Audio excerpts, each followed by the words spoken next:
voilà, moi j'achète la machine. Génial.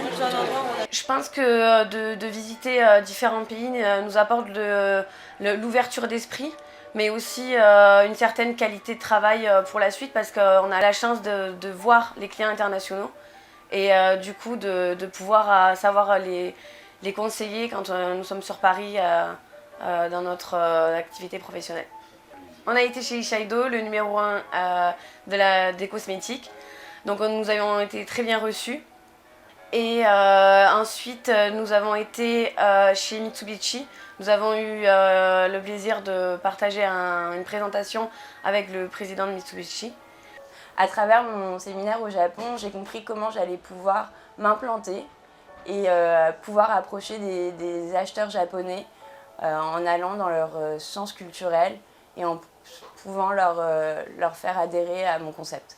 Ma plus belle surprise, ça a été Chanel, qui nous a expliqué le marché japonais, l'implantation de Chanel et l'implantation justement du luxe au Japon et comment les Japonaises et les Japonaises se sont ouverts au monde, ils se sont ouverts à la mode et au luxe. Il y avait qu'un journaliste japonais pour poser une question comme ça. Il dit à Marilyn, que portez-vous quand vous dormez la nuit? Et Marilyn de répondre, spontanément, je tiens bien à vous le dire, tout le monde a dit « Ah !» Chanel a été le premier à faire du sponsorship avec des célébrités. En fait, c'était totalement spontané. Marilyn Monroe adorait le numéro 5. Et elle répond « Je mets du numéro 5 quand je dors. Je dors en numéro 5. » Et je m'habille en numéro 5. Et instantanément, tous les hommes japonais qui sortaient du Japon sont allés acheter du numéro 5 en rêvant que quand ils offraient le numéro 5 à leur femme ou à leur petite amie, elle allait se transformer en Marilyn Monroe. Après ma 3e année, j'ai décidé de faire une année de césure pour pouvoir réfléchir à mon projet, le mettre en place, étudier mon branding et construire une image forte autour de mon projet. Et j'avais vraiment envie de revenir à Modart pour finaliser cette dernière année et pouvoir voyager et m'ouvrir l'esprit. Et je suis très contente d'être revenue à Modart pour ça.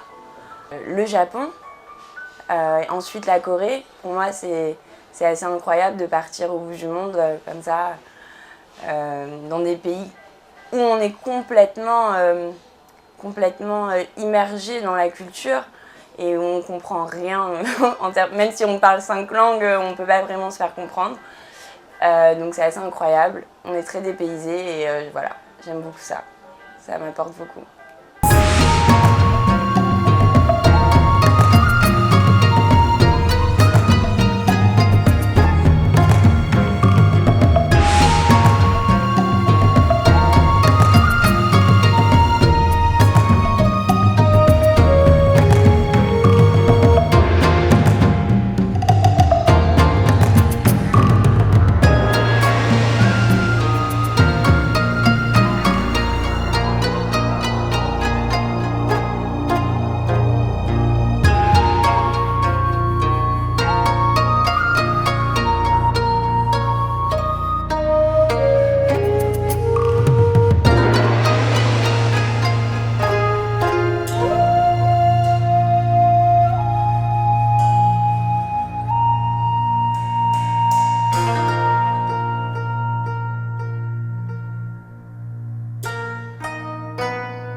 À chaque fois que je quitte le Japon, je pars avec des pincements dans le cœur, parce que c'est un pays tellement formidable, c'est un pays tellement différent. Je dis toujours aux étudiants avant d'arriver, gardez-vous de faire des comparaisons avec les pays européens, c'est un monde complètement différent, c'est un monde dans lequel on peut apprendre beaucoup de choses. Et je crois que depuis une semaine que nous sommes ici, ils ont appris beaucoup de choses, parce qu'ils me le disent, je ne l'invente pas. Et c'est vrai qu'on a vu des gens passionnants, on a rencontré toutes sortes d'acteurs importants dans le domaine de la mode et du luxe en général. J'ai décidé, bien qu'il soit un peu casse-pied, de venir ici.